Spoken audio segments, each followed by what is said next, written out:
त्रिशूल एजुकेशन में आपका बहुत-बहुत स्वागत है। मैं हूँ विनोद मियाँ। इस टॉपिक के अंदर आज हम चर्चा करने वाले हैं निर्धनता का दुष्चक्र या जिसे कहते हैं निर्धनता का कुचक्र। निर्धनता का कुचक्र किसे कहते हैं? निर्धनता का कुचक्र या दुष्चक्र की कौन-कौन सी विशेषताएँ होती हैं? निर्धनता के कुचक्र का विचार किसने दिया? और डायग्राम पर इसको कैसे दर्शाया जाएगा? इस वीडियो में ये सारा का सारा कवर होने वाला है। तो सबसे पहले हम समझेंगे निर्धनता का दुष्चक्र का जो विचार है वह किसने दिया। तो निर्धनता के दुष्चक्र या कुचक्र का जो विचार दिया वो इकोनॉमिस्ट था। उसका नाम था प्रोफेसर रैगनर नर्कसे। प्रोफेसर रैगनर नर्कसे ने निर्धनता के दुष्चक्र या कुचक्र का विचार सबसे पहले दिया था। उसने एक अध्ययन किया और वह अध्ययन था 1907 से लेकर और 1959 तक, अर्थात 1907 से लेकर और 1959 तक इन वर्षों के बीच उसने स्टडी की निर्धनता के ऊपर। और उसके बाद उसने निर्धनता का जो दुष्चक्र है या निर्धनता का जो कुचक्र है उसके बारे में बताया। तो नरकसे ने क्या कहा? नरकसे ने कहा कि एक देश इसलिए निर्धन है क्योंकि वह निर्धन है। ये कहा उसने। निर्धनता के दुष्चक्र के बारे में जो उसका स्टेटमेंट है, जो उसका कथन है, वह क्या है? यह है कि एक देश इसलिए निर्धन है क्योंकि वह निर्धन है। इसी को इंग्लिश में क्या पढ़ेंगे? A country is poor because it is poor. तो एक देश निर्धन क्यों है? क्योंकि वह निर्धन है। जैसे एक आदमी हमने कह दिया यह गरीब क्यों है? तो गरीब इसलिए है क्योंकि वह गरीब है। सीधी सीधी बात हो गई। इसको भी हम बहुत ही सरल शब्दों में समझेंगे। तो एक तो स्टेटमेंट आपने यह याद करना है प्रोफेसर रैगनर नरकसे का। ओके, अब आती है कि निर्धनता का दुष्चक्र या विशियस सर्किल ऑफ पॉवर्टी क्या होती है? निर्धनता का दुष्चक्र क्या होता है? तो निर्धनता का दुष्चक्र को जानने से पहले निर्धनता के बारे में भी जानना बहुत ज़रूरी है। कौन व्यक्ति निर्धन होता है, कौन व्यक्ति गरीब है, आसानी से हम जान लेते हैं कि कौन गरीब है। तो जो व्यक्ति अपने मूलभूत आवश्यकताओं को, अपने जीवन की सामान्य आवश्यकताओं को पूरा नहीं कर पाता है, उसे हम गरीब कहते हैं। उसे क्या कहते हैं? गरीब कहते हैं। और जो आसानी से अपनी आवश्यकताओं को पूरा कर लेता है, जो कोई भी कठिनाई उसके जीवन में नहीं आती है, उसे हम अमीर कहते हैं। ओके, तो ये तो बात हो रही है निर्धनता का दुष्चक्र। ओके, तो निर्धनता का दुष्चक्र किसे बोलेंगे? उसकी डेफिनेशन क्या लिखेंगे आप? कि निर्धनता का दुष्चक्र एक ऐसी वृत्ताकार क्रिया है जिसका प्रारंभ भी निर्धनता है तथा अंत भी निर्धनता है। ये परिभाषा क्या बोल रही है? ये बता रही है कि जो निर्धनता होती है यह चक्राकार रूप में चलती है। जैसे गाड़ी का पहिया होता है, घूमता है और पुनः अपनी जगह पर आ जाता है, फिर घूमता है अपनी जगह पर आ जाता है। तो इसमें ये बताने का प्रयास किया जा रहा है कि जो निर्धनता होती है इसका जो पथ होता है, जो रास्ता होता है वह वृत्ताकार होता है। ठीक है? और जिसका प्रारंभ भी निर्धनता है, जिसका प्रारंभ भी क्या है? गरीबी है और अंत भी गरीबी पर हो जाता है। इसको याद रखना है, इस डेफिनेशन को भी। ठीक है, और ये स्टेटमेंट को भी याद रखना है। आगे नरकसे ने क्या बोला कि जो निर्धनता का दुष्चक्र है यह नक्षत्र जो मंडल है, अर्थात जैसे हम सौर परिवार की बात कर लें तो जो विभिन्न ग्रह हैं वह अपने एक निश्चित पथ पर ही परिक्रमा करते हैं। ठीक है, यदि बृहस्पति घूम रहा है तो उसका रास्ता बिल्कुल साफ है, उसके बीच में कोई नहीं आता। पृथ्वी घूम रही है तो उसके बीच में कोई नहीं आता है। ओके, तो इस प्रकार का पथ बताया गया है किसका? निर्धनता का। और यदि नक्षत्रों के बीच अर्थात पृथ्वी के बीच में यदि बृहस्पति आ गया तो दोनों में टक्कर हो जाएगी, तो फिर आप समझ सकते हैं क्या स्थिति होगी। लेकिन ये निर्धनता के बारे में क्या कहता है कि निर्धनता जैसे पृथ्वी का रास्ता क्लियर है, ऐसे ही निर्धनता का रास्ता भी क्लियर होता है, जिससे निर्धनता कभी समाप्त नहीं होती है। निर्धनता यहाँ से चली और फिर निर्धनता निर्धनता निर्धनता चक्राकार चलती रहेगी। ओके, अब इसने या इसको हम एक व्यक्ति के द्वारा भी उदाहरण से समझ सकते हैं कि एक व्यक्ति गरीब क्यों है। ठीक है, ये यहाँ पर एक डायग्राम बना रखा है। ओके, यहाँ पे लिखा है निर्धनता, यहाँ पे लिखेंगे आप निर्धन या निर्धनता। हमने निर्धन लिख दिया एक व्यक्ति के लिए। व्यक्ति निर्धन क्यों है, ठीक है, क्यों निर्धन है, इसका कारण अभी आगे चलकर यहाँ पे निर्धन लिखेंगे। यहाँ पे आ जाएगा यदि वो निर्धन है, गरीब है, तो उसके पास पर्याप्त भोजन का अभाव होगा, अर्थात खाने पीने के लिए उसके पास सामान नहीं होगा, न पहनने के लिए अच्छे कपड़े होंगे, जिस कारण से उसका क्या होगा, शरीर निर्बल हो जाएगा, कमजोर हो जाएगा। जब खाना पीना ही उसको अच्छा नहीं मिलेगा तो व्यक्ति कैसा हो जाएगा, कमजोर हो जाएगा। और जब व्यक्ति कमजोर होगा तो उसका प्रभाव किस पे पड़ेगा, उसके काम करने की शक्ति पर पड़ेगा। ठीक है, कार्य क्षमता में कमी, व्यक्ति काम सही ढंग से नहीं कर पाएगा यदि व्यक्ति कमजोर है। तो आप ही समझिए, यदि व्यक्ति कमजोर है, उसको खाना ठीक से नहीं मिल रहा है, अच्छा खाना नहीं मिल रहा है, तो उसके शरीर में बहुत सारे पोषक तत्वों की कमी हो जाएगी, तो वो काम नहीं कर पाएगा, बीमार रहेगा। ओके, तो इससे उसकी कार्य क्षमता गिर जाएगी। यदि वो 8 घंटे काम करता है तो 4 घंटे ही काम कर पाएगा। ठीक है, यदि वो 2 घंटे काम कर सकता है तो आधा घंटा ही काम कर सकता है। तो उसकी कार्य क्षमता में कमी होगी और उस कार्य क्षमता में कमी का परिणाम क्या होगा, फिर वो निर्धन होगा, इसलिए क्योंकि उसको पैसा कम मिलेगा। ओके, फिर उसके बाद क्या होगा, यदि वो निर्धन है तो वही चक्र चलेगा कि निर्धन होने के कारण उसके पास पर्याप्त भोजन का अभाव होगा, खाने पीने के लिए उसके पास कुछ नहीं होगा या बहुत ही कम होगा। ओके, फिर जब भोजन कम मिलेगा, कम खाएगा, अच्छा नहीं खाएगा, तो वह कमज़ोर होगा, निर्बल होगा, और जब वो निर्बल होगा तो उसमें काम करने की पावर नहीं रहेगी, तो यहाँ पे देखिए कार्य क्षमता में कमी होगी, कम काम कर पाएगा और जिस कारण से फिर हो गया निर्धन ही रहेगा। ओके, तो इस प्रकार से निर्धनता का चक्र इस प्रकार से चलता रहता है। ठीक है, निर्धनता से शुरू हुआ, ठीक है, और अंततः फिर निर्धन पर ही पहुंच गया। तो ये एक व्यक्ति का उदाहरण है कि एक व्यक्ति निर्धन क्यों होता है। तो ये तो एक व्यक्ति की बात कर दी, और इसी को पूरे देश पे लागू कर दिया जाए तो ऐसा ही चक्र बनेगा। ठीक है, इसलिए निर्धनता क्या होती है कि निर्धनता कारण और परिणाम दोनों ही काम करती है। कि निर्धनता का कारण और परिणाम क्या है, निर्धनता कारण गरीबी, ठीक है, और परिणाम गरीबी। और आप जानते हैं गरीबी जो है एक अभिशाप है, और गरीब कोई व्यक्ति नहीं रहना चाहता है, हर कोई पैसे वाला बनना चाहता है, हर कोई अमीर बनना चाहता है, लेकिन हर किसी की किस्मत ऐसी नहीं होती है। माना कि कोई व्यक्ति गरीब परिवार में जन्म लेता है, ठीक है, गरीब परिवार में जन्म लेता है और उसके बच्चे भी होंगे, तो एकदम से अमीर तो होंगे नहीं, वो भी क्या हो जाएंगे, गरीब हो जाएंगे। या उससे पहले की जो पीढ़ी थी वो गरीब थी, तो उसको विरासत में क्या मिली, गरीबी मिली, फिर उसने आगे गरीबी को परोसने का काम किया। ठीक है, तो इस प्रकार से ये चक्र तो चलता रहेगा। ठीक है, गरीब का बच्चा गरीब होगा, फिर गरीब का बच्चा गरीब होगा, इस प्रकार से चलेगा। और यदि अमीर की बात करें तो अमीर के पिताजी यदि अमीर थे तो संपत्ति छोड़ के चले गए, वो भी अमीर बन गए।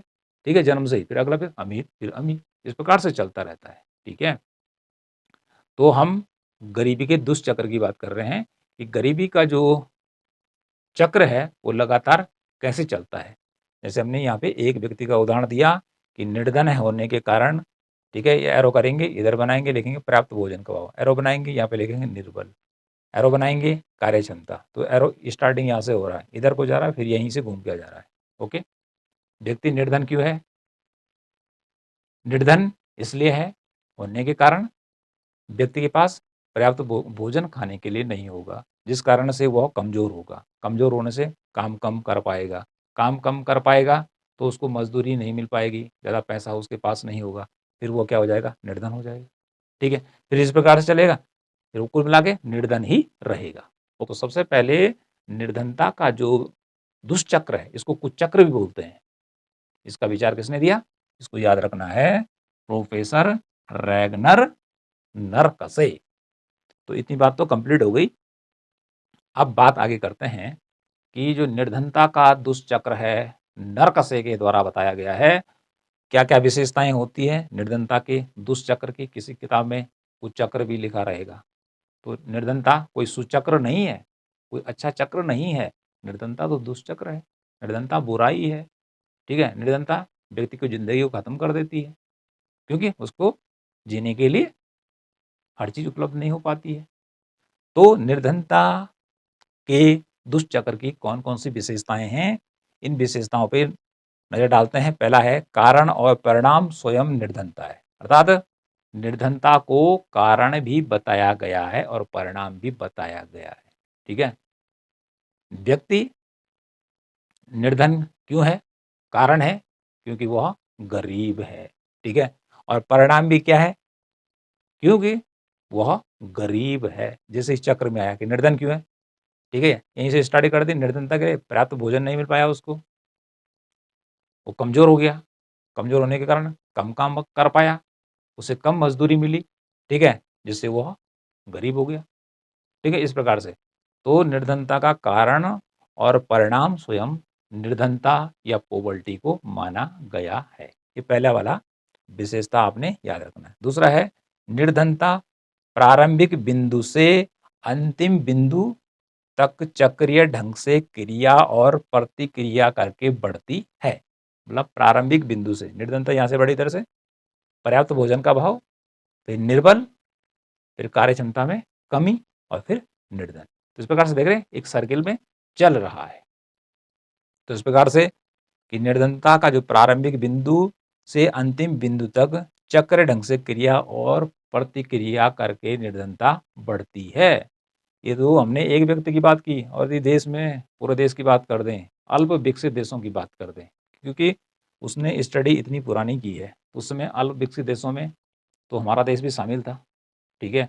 लेकिन लेटेस्ट में बात करें कि जैसे बांग्लादेश है, यदि हम बात करें नेपाल की बात करें, या हम भूटान की बात करें, ठीक है?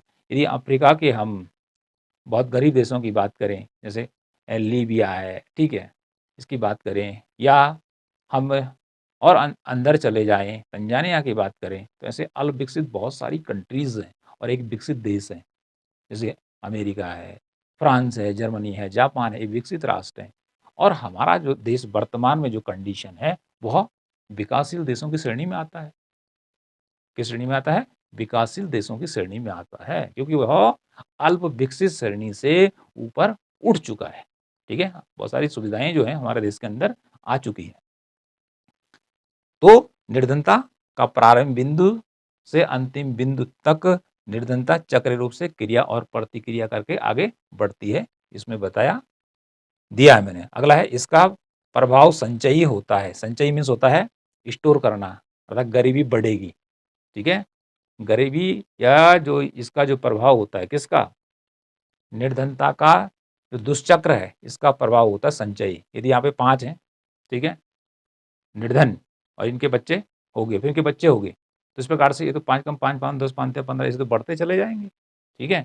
अगली पीढ़ी में पक्का पक्का नहीं है कि एक पीढ़ी में 5 हुए, अगली पीढ़ी में 5 होंगे, कितने कितने बच्चे होते हैं, तो ये तो जुड़ते चले जाएंगे। तो इससे निर्धनता क्या होगी? बढ़ती चली जाती है। इन विशेषताओं को आपने क्या करना है? याद करना है। अगला है यह अनवरत प्रक्रिया है। नर्क से ने मान लिया कि यह अनवरत मतलब ना रुकने वाली प्रक्रिया है, निर्धनता का दुष्चक्र, बस ये चलता रहता है, ठीक है? निर्धनता का दुष्चक्र चलता रहता है और निर्धनता को बढ़ाने का काम करता है। बहुत सारे लोग क्या हो जाते हैं? गरीब होते चले जाते हैं। नेक्स्ट है निर्धनता का दुष्चक्र एक ऋणात्मक घटक से प्रारंभ होता है। एक ऋणात्मक घटक से प्रारंभ होता है, ठीक है? और फिर आगे जाके क्या होता है? उसको और बढ़ाने का काम करता है। किसको? निर्धनता को। एक ऋणात्मक घटक, ठीक है? और ऋणात्मक घटक क्या है? कि जैसे हमने कहा वो निर्धन है, तो निर्धन क्या है? ऋणात्मक घटक है, कोई पॉजिटिव चीज़ थोड़ी है कि निर्धन व्यक्ति होना। ये निर्धनता होना कोई पॉजिटिव बात नहीं, अच्छी बात नहीं है। निर्धन होना तो एक अभिशाप है। अभिशाप क्यों कह रहे हैं हम? कि निर्धन व्यक्ति क्या होता है? उसका जीवन जीना बड़ा कठिन होता है। उसके पास खाने-पीने, रहने, सहने की सुविधाएँ नहीं होती, मकान अच्छा नहीं होता है। ऊपर से पानी बरसात में टपकता रहता है, फर्श उसका कच्चा होता है, ठीक है? बरसात में कहीं बाढ़ आती है तो मकान बह जाता है या डूब जाता है, ठीक है, टूट जाता है, कुछ भी हो सकता है, या घास फूस की उसकी झोपड़ी बनी हुई है तो टूट जाती है। तो निर्धनता का दुष्चक्र एक ऋणात्मक घटक से स्टार्ट होता है, ठीक है, और वह ऋणात्मकता का घटक फिर अगले घटक को बढ़ाने का काम करता है, अर्थात गरीबी को बढ़ाने का काम करता है। तो निर्धनता का दुष्चक्र क्या कह रहा है? निर्धनता का दुष्चक्र ये कह रहा है कि निर्धनता जो है एक चक्रीय रूप में चलती रहती है, ठीक है, चक्रीय रूप में चलती रहती है, और यह चक्र पहला वाला चक्र से अगला चक्र बड़ा होगा, फिर अगला बड़ा होगा, अर्थात पहले 5 गरीब थे, ठीक है, अगले चक्र में हो सकता है 15 हो जाए, अगले चक्र में हो सकता है 25 हो जाए, इस प्रकार से यह बढ़ता चला जाता है। ये तो मैं सरल भाषा के लिए कह रहा हूँ, बाकी आपको इस तरह से याद करना है और लिखना है। अब आता देखिए, निर्धनता का जो दुष्चक्र है, यह उत्पन्न क्यों होता है? ये तो बात इधर हमने कर दी है, लेकिन इसको आगे समझेंगे हम कि निर्धनता का जो दुष्चक्र है, ठीक है, ये किस कारण से उत्पन्न होता है, किस कारण से देश गरीब हो जाता है, किस कारण से लोग गरीब हो जाते हैं। और देश का गरीब होने का अर्थ क्या है? देश में कौन रहता है? लोग। तो देश के लोग गरीब होंगे, ठीक है, या देश क्या होगा? अल्पविकसित अवस्था में होगा, देश में रोड नहीं होगी, देश में ट्रेनों की कमी होगी, हवाई जहाज़ों की कमी होगी, ठीक है, प्रोडक्शन कम होगा, ठीक है, चाहे औद्योगिक वस्तुएं हैं और चाहे आपकी कृषि वस्तुएं हैं, उनका उत्पादन कम होगा, मतलब लो प्रोडक्शन होगा, ठीक है, जो कि निर्धनता को बढ़ाने का काम करता है। देखिए, निर्धनता के 2 कारण यहाँ पे बताए जा रहे हैं, एक है पूर्ति पक्ष, ठीक है, सप्लाई साइड, और दूसरा है मांग पक्ष। तो जो यह निर्धनता का दुष्चक्र है, किन देशों के लिए प्रयोग किया गया है? यह अल्प विकसित देशों के लिए प्रयोग किया गया है, कि जिन्होंने अभी बहुत कम विकास किया है, बहुत कम विकास। और बहुत कम विकास का अर्थ क्या है? कि उनके यहाँ कृषि का उत्पादन बहुत कम होता है, खाद्यान्नों का उत्पादन बहुत कम होता है, फैक्ट्रियां नामात्र की हैं, ठीक है, फैक्ट्रियां नामात्र की हैं, रोजगार की भारी कमी है, जिससे कि लोग बेरोजगारी हैं, बेरोजगारी हैं, जिंदगी, ठीक है, बड़ी मुश्किलों से जी रहे हैं। इसलिए अल्प विकसित देशों के लिए उसने निर्धनता के दुष्चक्र शब्द का प्रयोग किया है। किसने किया है? नर्क से। अब देखिए, पूर्ति पक्ष और मांग पक्ष। तो सबसे पहले चलते हैं पूर्ति पक्ष। पूर्ति पक्ष में क्या आता है? पूंजी का अभाव, ठीक है, देश में क्या होता है? पूंजी का अभाव होता है। हर कोई देश अमीर हो सकता है भाई, जो अल्प विकसित देश हैं उनके पास खूब पैसा आ जाए, खूब पैसा आ जाए तो भी अमीर बन जाए 4 ही दिन में, लेकिन पैसा आएगा कहाँ से? पैसा तो देश के लोगों ने ही क्या करना है? जनरेट करना है। कोई बाहर वाला थोड़ी देगा पैसा आके, लो पकड़ो और तुम अमीर हो जाओ, ठीक है। कोई गरीब इंसान है और उसके घर में आए मेहमान, उन्होंने दे दिया पैसा, बेटा पकड़ और तू अमीर बन जा। ऐसा होता है क्या कभी? भाई भाई को नहीं देता है। तो ये तो देश की बात हो रही है कि दूसरा देश गरीब देश को पैसा क्यों देगा कि तू अमीर बन जा भाई।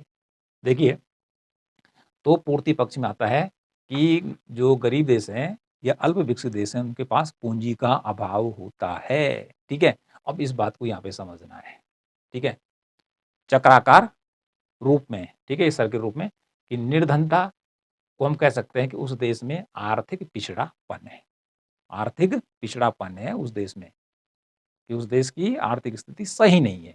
तो आर्थिक स्थिति सही ना होने का अर्थ हुआ कि उस देश के लोगों की आर्थिक स्थिति सही नहीं है, चाहे वो शिक्षा का क्षेत्र होगा, व्यक्ति क्या होंगे? कम पढ़े लिखे ही होंगे, ठीक है, प्रोडक्शन भी होता होगा तो कम ही होता होगा, रोडें भी होंगी तो नामात्र की होंगी, आने जाने की सुविधा भी क्या होगी? कम होंगी, हॉस्पिटल क्या होंगे? वो भी कम होंगे, ठीक है, हर चीज़ मतलब कम होगी। तो इसको समझना है कि निर्धनता जो होती है वो आर्थिक पिछड़ापन, ये पूरी कंट्री की बात की जा रही है अब, ठीक है। तो देखिए, निर्धनता के लिए यहाँ पे होगा कि निर्धन क्यों है वह?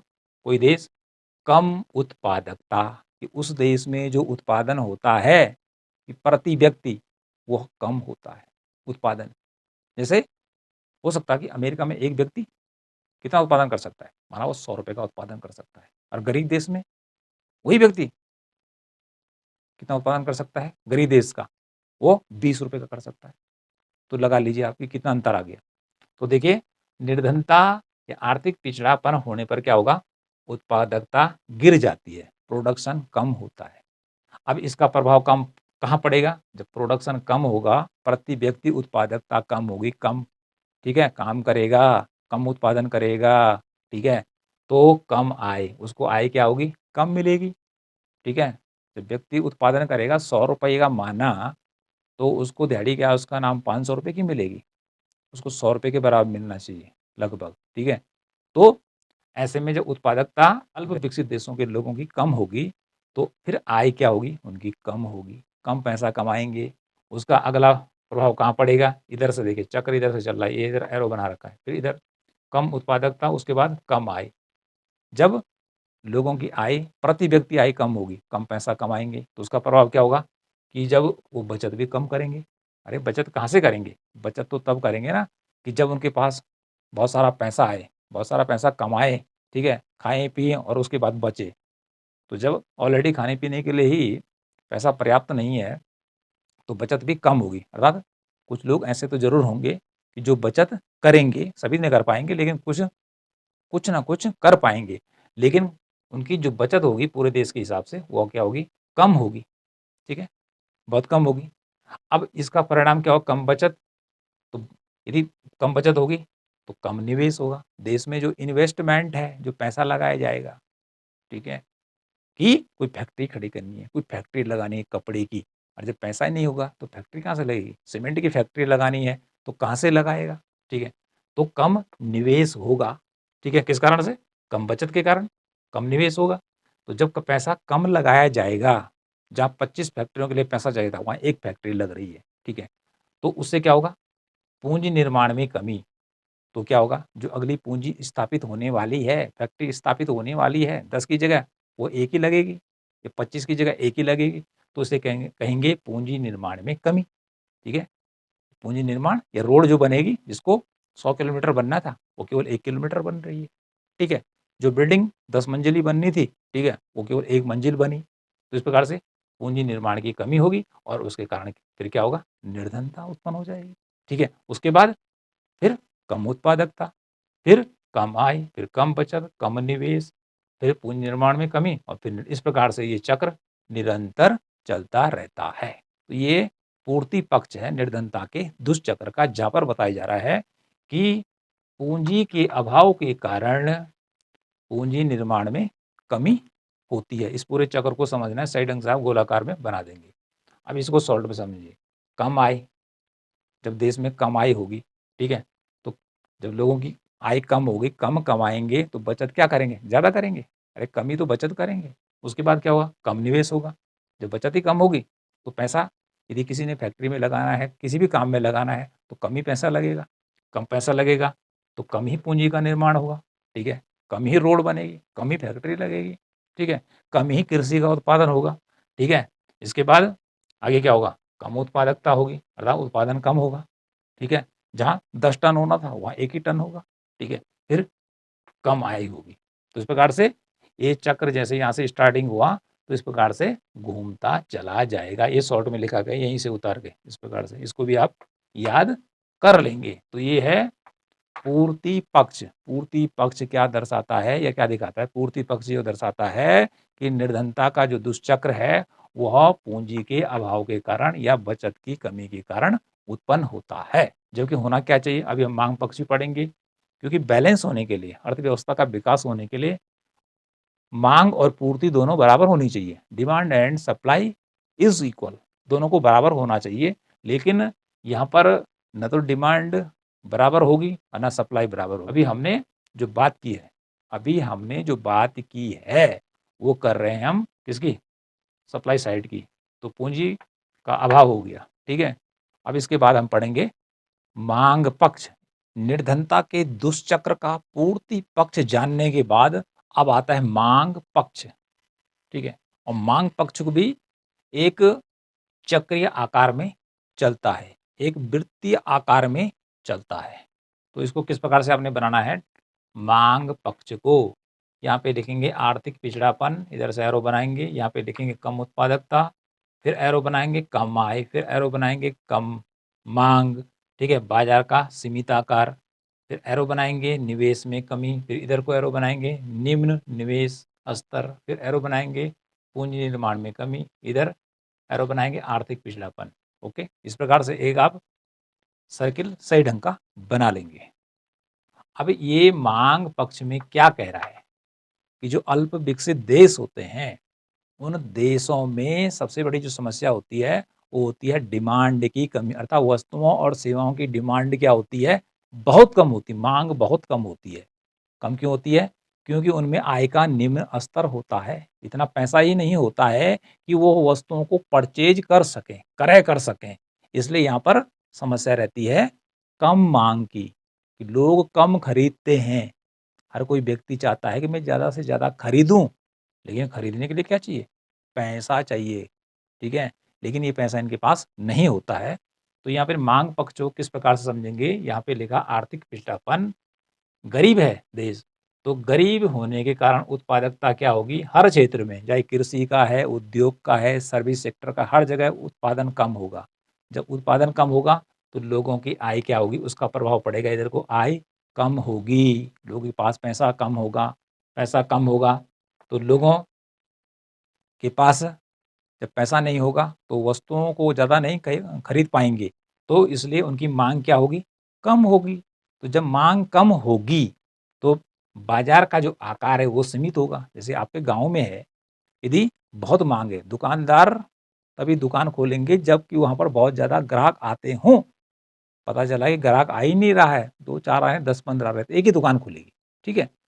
और यदि बहुत सारे लोगों में पैसा आ जाए उसी क्षेत्र में, उसी गाँव में, तो कई दुकानें खुल जाएँगी, ठीक है? तो बाज़ार का आकार क्या होगा? बढ़ जाएगा, कई दुकानें बढ़ जाएँगी। तो ऐसे ही क्या होता है कंट्री के अंदर यदि कम आय होती है, तो आय कम होने पर लोगों के पास पैसा कम होता है, डिमांड कम होती है और जिससे बाज़ार का आकार छोटा हो जाता है। बाज़ार का आकार क्या हो जाता है? छोटा हो जाता है। बाज़ार का आकार कब बढ़ेगा? जब लोगों के पास पैसा होगा। जैसे बाज़ार में वर्तमान में देखें, इंडिया में पैसा आ गया है तो मोबाइल की भारी डिमांड है। हर कोई मोबाइल खरीद रहा है। 1, 2, 3 कई मोबाइल, एक फैमिली के अंदर कई मोबाइल हैं। तो मोबाइल की माँग कब बढ़ी है? उसका बाज़ार इंडिया के अंदर पूरा कब फैला है? जब लोगों के पास पैसा बढ़ा है, ठीक है? यदि पैसा नहीं बढ़ता, यदि हम 2000 से पहले की बात करते हैं कि जब मोबाइल आया था, छोटा-सा होता था, ठीक है? केवल बात ही बात करते थे उससे। तो उस समय की स्थिति को जानिए कि उस समय बड़ी मुश्किल से भी उस फ़ोन को खरीदना होता था। 5000 के आस-पास पड़ता था, सिम की एडवांस बुकिंग करनी पड़ती थी। तो उस समय उसका बाज़ार बहुत सीमित था। लेकिन आज हम मोबाइल के बाज़ार पर नज़र डालें, स्मार्टफ़ोन के, तो बहुत बड़ा बाज़ार है उसका। क्यों है? क्योंकि लोगों की जो आय है वो बढ़ चुकी है, उनकी उत्पादकता बढ़ चुकी है। लेकिन हम यहाँ पे पिछड़ेपन की बात कर रहे हैं, तो कम उत्पादकता होगी, कम प्रोडक्शन लोग करेंगे तो पैसा कम आएगा उनके पास, पैसा कम आएगा तो वह बाज़ार से वस्तुएँ कम ही खरीद पाएँगे, उनकी क्रय शक्ति कम होगी, क्रय शक्ति कम होगी तो बाज़ार बड़ा नहीं होगा, ठीक है? बाज़ार में बहुत सारी वस्तुओं के जो दुकानदार हैं वो नहीं आएँगे, ओके? इसलिए बाज़ार का आकार हो जाएगा छोटा, ठीक है? वस्तुएँ कम ही बिकेंगी और यदि डिमांड बढ़ जाए तो तुरंत ही बाहर के भी क्या हो जाएँगे, इन्वेस्टर तुरंत कंट्री के अंदर आ जाते हैं। किस लिए? पैसा कमाने के लिए। अब आगे देखिए कि जब माँग कम होगी, बाज़ार का आकार सीमित होगा, तो ऐसी स्थिति में निवेश में कमी, अर्थात जो पैसा लगाना चाहते हैं, ठीक है? जो पैसा लगाना चाहते हैं, कोई फैक्ट्री खोलना चाहते हैं, यदि किसी के पास पैसा भी है, तो वह निवेश में कम पैसा खर्च करेगा। उसे पता है कि बाज़ार में वस्तु बिकने वाली नहीं है, लोगों के पास पैसा कम है। पैसा कम है, इसलिए वो पैसा कम लगाएगा। तो पैसा क्यों लगाता है व्यक्ति? कोई फैक्ट्री क्यों खोलता है? लाभ कमाने के लिए। यदि मैं 4 पैसा लगाता हूँ, तो मैं उससे 10 पैसा कमाऊँगा। यदि मैं 20 पैसा लगाता हूँ, तो मैं उससे 40 पैसा कमाऊँगा। ठीक है? तो इसलिए निवेश में कमी होगी। निवेश में वो कम कर देगा वो, उसको पता है कि जो मैं पैसा लगाऊँगा तो डूब जाएगा, इसलिए निवेश कम होगा। जब निवेश में कमी होगी, तो निम्न निवेश स्तर अर्थात निवेश का जो स्तर हो जाएगा, बहुत गिर जाएगा। जो 5% होना चाहिए था निवेश का स्तर, वह केवल 1% हो जाएगा। तो जब निवेश का स्तर गिरेगा, ठीक है, फैक्ट्रियाँ कम लगेंगी, ठीक है, चाहे मोबाइल की हैं, वर्तमान बात करें, चाहे वो सीमेंट की है, चाहे लोहे की है, चाहे इलेक्ट्रॉनिक सामान, किसी भी सामान की है। तो ऐसे में निवेश होगा बहुत कम, ठीक है, पैसा जो इनके पास है वो पैसा लगाएंगे बहुत कम, ठीक है, क्योंकि उनको लाभ नहीं होगा, डिमांड नहीं है मार्केट के अंदर अल्पविकसित देशों में। तो फिर क्या होगा, पूंजी निर्माण में कमी, फिर पूंजी नहीं बनेगी, कोई फैक्ट्री नहीं बनेगी, नहीं बहुत कि दुनिया भर की फैक्ट्री बन गई, रेलवे लाइन कई किलोमीटर बिछ गई, ठीक है, सड़कें कई किलोमीटर बच गई, नई नई गाड़ियां उतर गई मार्केट के अंदर, नई नई बसें उतर गई, नई नई कार बिक रही हैं, मतलब हर क्षेत्र जो होगा उस क्षेत्र में पूंजी निर्माण में कमी होगी। गाड़ियां जहाँ लाखों बननी थी वहाँ केवल 1000 बन रही है। फिर परिणाम क्या होगा, इधर से वह देश आर्थिक पिछड़ेपन से गुजरेगा। फिर क्या होगा, कम उत्पादकता, फिर कम आय, फिर कम मांग, फिर निवेश में कमी, निम्न निवेश स्तर, पूंजी निर्माण में कमी, और फिर वो देश गरीब। तो इस प्रकार से ये चक्र मांग पक्ष में भी चलता रहेगा। तो मांग पक्ष में क्या होता है कि मांग पक्ष में लोगों के पास पैसा नहीं होता है कि बाजार में की वस्तुओं की वह ज़्यादा डिमांड कर सकें, ज़्यादा मांग कर सकें। मांग करने के लिए क्या चाहिए, पैसा चाहिए भाई, पैसा चाहिए, तो पैसे की कमी होती है। तो ये मांग पक्ष का हमारा आ गया। तो इसको शॉर्ट में कैसे समझेगी, कम आय होगी तो एरो बनाएंगे, कम मांग होगी तो कम मांग होगी, तो निवेश भी कम ही करेंगे लोग, ठीक है, बाहर का तो कोई आएगा नहीं, उसको तो पैसा चाहिए भाई। फिर कम पूंजी निर्माण होगा, फिर कम उत्पादकता होगी, फिर कम आय होगी। तो इस प्रकार से निर्धनता का दुष्चक्र चलता रहेगा, ठीक है। तो इस प्रकार से एक मांग पक्ष हो गया और एक पूर्ति पक्ष हो गया, एक पूर्ति पक्ष हो गया और एक मांग पक्ष हो गया, जो कि निर्धनता के दुष्चक्र को बढ़ाने का काम करते हैं। ओके, तो निर्धनता का जो दुष्चक्र का जो विचार दिया था, किसने दिया था, वो दिया था प्रोफेसर रैगनर नर्कसे ने दिया था। जिसने क्या बताया, उसने बताया एक देश इसलिए निर्धन है क्योंकि वह निर्धन है, ठीक है। उसने ये बताया कि निर्धनता का कारण और परिणाम निर्धनता है। भाई गरीब है तो गरीब ही रहेगा, ठीक है, गरीब है तो गरीब ही रहेगा। ओके, और परिभाषा इस प्रकार से लिख लेंगे। लेकिन आगे चलकर ये भी बताया गया उसके द्वारा कि केवल निर्धनता इसी कारण से नहीं आती है कि बचत की कमी है या डिमांड की कमी है। बहुत सारी ऐसे भी चीज़ें होती हैं कि देश में जो खनिज संसाधन होते हैं किसी देश के अंदर पर्याप्त मात्रा में रहते हैं, लेकिन वह उनको निकाल नहीं पाता है। सोना है, कोयला है, तांबा है, लोहा है, ठीक है, पेट्रोलियम है, मतलब इनको यदि नहीं निकाल पाता कोई कंट्री, तब भी वह क्या हो सकता है, गरीब हो सकता है। यदि उसके पास नेचुरल संसाधन है, नेचुरल संसाधनों को जब तक निकालेंगे नहीं तो वह व्यर्थ पड़े रहेंगे। तो इस कारण से भी कोई देश क्या हो सकता है, निर्धनता के दुष्चक्र से प्रभावित हो सकता है। तो इस प्रकार से आज का जो हमारा टॉपिक था उसमें हमने आपको क्या बताया कि प्रोफेसर रैगनर नरकसे का निर्धनता का दुष्चक्र, और कुछ किताबों में लिखा है निर्धनता का कुचक्र। तो ये सारी चीजें आपने याद करनी है, ठीक है, और इसी प्रकार से लिखते चले जाएंगे, ठीक है, और डायग्राम भी बनाते चले जाएंगे। लेकिन इन चीज़ों की प्रैक्टिस का होना बहुत ज़रूरी है। कोई भी चीज़ सपना देखने से नहीं आती है, ठीक है, सपना देखने से नहीं आती है। अच्छा सोचिए, बहुत अच्छी बात है। लेकिन ये सारी चीज़ें कब आने वाली है आपके पास, जब इनका बार-बार आप प्रैक्टिस करेंगे, आप बार-बार इनको लिखेंगे, पढ़ेंगे, याद करेंगे, ठीक है। हमारी राइटिंग स्किल अच्छी होनी चाहिए, राइटिंग स्किल अच्छी होनी चाहिए, हमारी लर्निंग स्किल अच्छी होनी चाहिए, तभी जाके हम किसी भी कॉन्सेप्ट को सही ढंग से समझ सकते हैं और जीवन में सफलता प्राप्त कर सकते हैं।